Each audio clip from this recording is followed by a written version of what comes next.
नमस्कार दोस्तों, आइए आज हम पढ़ते हैं संज्ञा नाउन, जो बहुत ही इंपॉर्टेंट है। प्रत्येक एग्जाम में कहीं ना कहीं से क्वेश्चन कुछ पूछे जाते हैं। तो आइए चलिए पढ़ते हैं। तो पहले हम पढ़ेंगे संज्ञा की परिभाषा, संज्ञा होती क्या है। जैसा कि आप लोग बचपन से ही पढ़ते चले आ रहे हैं कि किसी व्यक्ति, वस्तु, स्थान या जाति के नाम को संज्ञा कहते हैं। जैसे मनुष्य एक जाति है, अमेरिका एक इस देश है, भारत बचपन, मिठास, किताब, टेबल, वस्तु। यानी कि जितनी भी ये जाति हो, वस्तु हो, व्यक्ति हो, भाव हो, स्थान का नाम हो, ये सब क्या कहलाती हैं? सब संज्ञा होती हैं। अब देखिए संज्ञा के भेद पढ़ते हैं। तो संज्ञा के भेद मुख्य अर्थ के आधार पर 5 भेद होते हैं। संज्ञा के अर्थ के आधार पर कितने भेद होते हैं? 5। संज्ञा के 3 मुख्य भेद बताए गए हैं। कामते प्रसाद गुरु ने जो है संज्ञा के 3 भेद बताए हैं। उन्होंने जो है समूहवाचक और द्रव्यवाचक संज्ञा को मुख्य भेद नहीं माना है, जिसमें से 3 भेद माने गए हैं: व्यक्तिवाचक संज्ञा, भाववाचक संज्ञा और जातिवाचक संज्ञा। ये कामता प्रसाद गुरु के अनुसार हैं। अगर क्वेश्चन आए कि कामता प्रसाद गुरु के अनुसार संज्ञा कितने भेद हैं, तो आपको बताना है 3 भेद हैं: व्यक्तिवाचक संज्ञा, भाववाचक संज्ञा और जातिवाचक संज्ञा। लेकिन ऐसे पूछे कि अर्थ के आधार पर संज्ञा कितने भेद हैं, तो आपको हमेशा 5 ही बताना है। लेकिन जब कामता प्रसाद गुरु लगा दे कि कामता प्रसाद गुरु के अनुसार कितने हैं, तो आपको 3 बताना। नहीं तो ऐसे कितने बताने हैं कि संज्ञा के अर्थ के आधार पर 5 भेद होते हैं: व्यक्तिवाचक, भाववाचक, जातिवाचक और द्रव्यवाचक और समूहवाचक। तो जातिवाचक संज्ञा के 2 भेद होते हैं, जो मैं बता चुका हूँ कि द्रव्यवाचक संज्ञा होती है और समूहवाचक संज्ञा होती है। तो अब देखिए, अब एक एक को पढ़ते हैं बारी बारी से। तो पहले पढ़ेंगे व्यक्तिवाचक संज्ञा। तो व्यक्तिवाचक संज्ञा, जो शब्द केवल एक व्यक्ति, वस्तु, स्थान या बोध कराते हैं, तो उन शब्दों को व्यक्तिवाचक संज्ञा कहते हैं। जैसे भारत। अब देखिए, भारत जैसा कोई इस दुनिया में कोई नहीं है, यानी भारत एक ही है। तो भारत जो है व्यक्तिवाचक संज्ञा हो गया। जैसे चीन हो गया। ये किताब जो है गलत लिखा है। और जैसे साइकिल वस्तु हो गई। सुरेश, रमेश, महात्मा गांधी आदि। यानी कि उस व्यक्ति की तरह उस दुनिया में कोई दूसरा व्यक्ति न हो, तो उसे व्यक्तिवाचक संज्ञा कहते हैं। ठीक। अब जैसे साइकिल आपकी गलत टाइप हो गया है, तो सुरेश हो गया, देखो व्यक्ति का नाम है। रमेश हो गया, महात्मा हो गए, महात्मा गांधी जी हो गए। ये सब आपके क्या है? ये व्यक्तिवाचक संज्ञा है। अगर हम व्यक्ति लिख देंगे तो व्यक्ति एक क्या हो गई? जाति हो गई, तो जाति बोधक हो जाएगा। अगर स्थान लिख देंगे तो स्थान तो बहुत होते हैं, तो क्या हो गया? जातिवाचक हो गया। लेकिन अगर हमने भारत लिख दिया, चीन लिख दिया, सुरेश, रमेश, महात्मा गांधी जी, तो ये सब क्या हो गए? ये व्यक्तिवाचक संज्ञा हो गए। अब देखिए, व्यक्तिवाचक संज्ञा के उदाहरण हैं, कुछ देख लेते हैं। जैसे हमने कहा रमेश बाहर खेल रहा है, तो इसमें जो रमेश है ये आपका क्या है? व्यक्तिवाचक संज्ञा है। जैसे महेंद्र सिंह धोनी क्रिकेट खेलते हैं, तो महेंद्र सिंह धोनी क्रिकेट खेलते हैं, तो महेंद्र सिंह धोनी क्या है? ये व्यक्तिवाचक हैं। यानी कि इनके जैसा कोई नहीं है, तो क्या है? व्यक्तिवाचक संज्ञा है। मैं भारत में रहता हूँ, तो इसमें भारत क्या है आपका? भारत इसमें जो है व्यक्तिवाचक संज्ञा है। जैसे हमने कहा महाभारत एक महान ग्रंथ है, तो महाभारत इसमें क्या हो गया? महाभारत इसमें व्यक्तिवाचक संज्ञा हो गया। जैसे क्वेश्चन आएगा कि महाभारत एक महान ग्रंथ है, इसमें व्यक्तिवाचक संज्ञा क्या है, तो इसमें इस तरह क्वेश्चन आएगा तो आपको बताना है कि महाभारत इसमें व्यक्तिवाचक संज्ञा है। अब ऐसे क्वेश्चन आएगा कि अमिताभ बच्चन कलाकार हैं, तो अमिताभ बच्चन कलाकार हैं, तो इसमें व्यक्तिवाचक संज्ञा क्या है, तो आपको बताना है अमिताभ बच्चन है। ऊपर दिए गए वाक्यों में देखिए, रमेश हो गया, महेंद्र सिंह धोनी, भारत, महाभारत, अमिताभ बच्चन संज्ञा शब्द कहलाएंगे, क्योंकि ये शब्द किसी विशेष व्यक्ति, वस्तु या स्थान का बोध कराते हैं। तो मुझे लगता है कि आप समझ गए होंगे कि व्यक्तिवाचक संज्ञा क्या होती है। अब देखिए, पढ़ते हैं जातिवाचक संज्ञा। तो जातिवाचक संज्ञा एक ऐसी संज्ञा होती है जिससे एक जाति का बोध होता है। जैसे जो किसी व्यक्ति, वस्तु या स्थान की संपूर्ण जाति का बोध कराते हैं, उन शब्दों को जातिवाचक संज्ञा कहते हैं। जैसे हमने कहा मोबाइल, तो मोबाइल एक जाति हो गई। लेकिन जैसे मोबाइल में किसी मोबाइल का नाम ले लेंगे, जैसे नोकिया का मोबाइल, सैमसंग का मोबाइल, वीवो का मोबाइल, तो ये क्या हो गया? फिर व्यक्तिवाचक हो जाएगा। अब जैसे केवल मोबाइल बोलेंगे तो मोबाइल क्या हो जाएगा? एक जाति होगी मोबाइल की। जैसे टीवी हो गया। अब जब टीवी एक वस्तु है, तो टीवी में कई प्रकार की टीवी आती हैं, जैसे सैमसंग की हो गई, सैमसंग की हो गई। जैसे ही इन टीवियों के नाम लेना शुरू कर दिए तो क्या हो गई? वो व्यक्तिवाचक हो गई। यानी लेकिन ऐसे टीवी लिखा है तो टीवी एक जाति हो गई।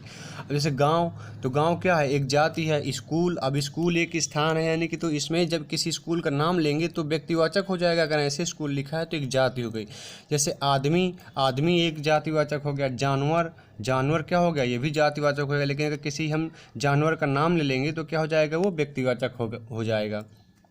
अब देखिए जातिवाचक संज्ञा के कुछ उदाहरण हैं तो देख लेते हैं तो और क्लियर हो जाएगा। जैसे स्कूल में बच्चे पढ़ते हैं तो बच्चे, देखो अब बच्चे पढ़ते हैं तो बच्चे क्या होगा, एक जातिवाचक होगी, बच्चे एक जाति है। अब उन बच्चों में से बहुत सारे बच्चे होंगे जिनके बहुत सारे नाम होंगे अलग अलग से, तो अगर नाम ले लेंगे तो व्यक्तिवाचक हो जाएगा, लेकिन अगर बच्चा है तो बच्चा क्या हो जाएगा, जातिवाचक हो जाएगा। जैसे बिल्ली चूहे खाती है, तो अब चूहे खाती है तो चूहे तो बहुत सारे होते हैं, चूहे का तो नाम नहीं है। जैसे बिल्ली हो गई, बिल्ली भी एक जाति है, चूहा भी एक जाति है। अगर किसी चूहे कुछ नाम है, अगर नाम ले लेंगे तो व्यक्तिवाचक हो जाएगा।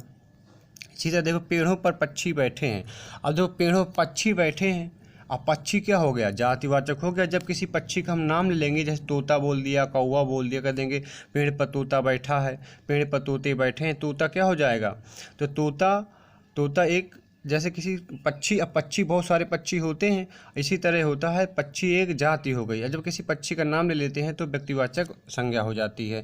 अब देखिए ऊपर दिए गए बच्चों में, देखिए ऊपर दिए गए वाक्यों में बच्चे, चूहे, पक्षी सब क्या है, जातिवाचक संज्ञा हैं, शब्द कहलाएंगे, क्योंकि ये किसी विशेष बच्चे या पक्षी का बोध न कराकर सभी बच्चों पक्षियों का बोध कराते हैं, इसलिए क्या है, सब जातिवाचक संज्ञा हैं। अब देखिए अगली संज्ञा पढ़ते हैं, भाववाचक संज्ञा।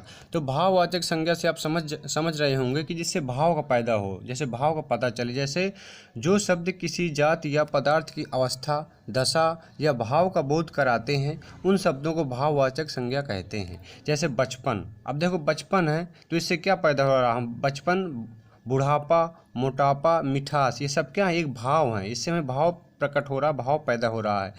बचपन हो गया, बुढ़ापा हो गया, मोटापा हो गया, मिठास, ये सब क्या है, भाववाचक संज्ञा हैं। जैसे एग्जाम्पल से देखते हैं, ज़्यादा दौड़ने से मुझे थकान हो जाती है, तो ज़्यादा दौड़ने से मुझे थकान हो जाती है, थकान क्या है, यहाँ पर भाववाचक संज्ञा है। जैसे लगातार परिश्रम करने से सफलता मिलती है, लगातार परिश्रम करने से ही सफलता मिलती है, तो इसमें सफल होने का भाव व्यक्त हो रहा है, तो सफलता क्या हो गया, सफलता हमारा यहाँ भाववाचक संज्ञा हो गया।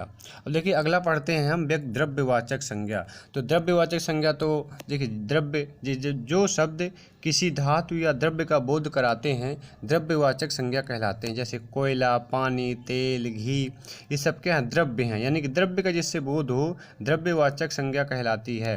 द्रव्यवाचक संज्ञा के देखिए उदाहरण देख लेते हैं। मेरे पास सोने के आभूषण हैं, जैसे मैंने कहा कि मेरे पास सोने के आभूषण हैं, तो सोना यहाँ पर क्या है, द्रव्यवाचक हो गया, द्रव्यवाचक संज्ञा होगी। क्वेश्चन आएगा कि मेरे पास सोने के आभूषण हैं, इसमें द्रव्यवाचक संज्ञा क्या है, तो हमें पहचानना है इसमें द्रव्यवाचक संज्ञा क्या है, तो इसमें सोना जो है द्रव्यवाचक संज्ञा है। जैसे हमने कहा 1 किलो तेल लेकर आओ, तो 1 किलो तेल, अब 1 किलो तेल ये क्या है, ये हमारा द्रव्यवाचक संज्ञा है। जैसे मैंने कहा मुझे दाल पसंद है, मैंने कहा मुझे दाल पसंद है, दाल यहाँ क्या हो गया, द्रव्यवाचक संज्ञा हो गई। अब देखिए अगला पढ़ते हैं, भाववाचक संज्ञा हो गई है। अब इसके बाद पढ़ते हैं समुदायवाचक संज्ञा के कुछ उदाहरण हैं। अब पढ़ेंगे समुदायवाचक संज्ञा, तो यहाँ पर गलत प्रिंट हो गया है, तो यहाँ पर लिखना है समुदायवाचक संज्ञा। क्या लिखना है, समुदायवाचक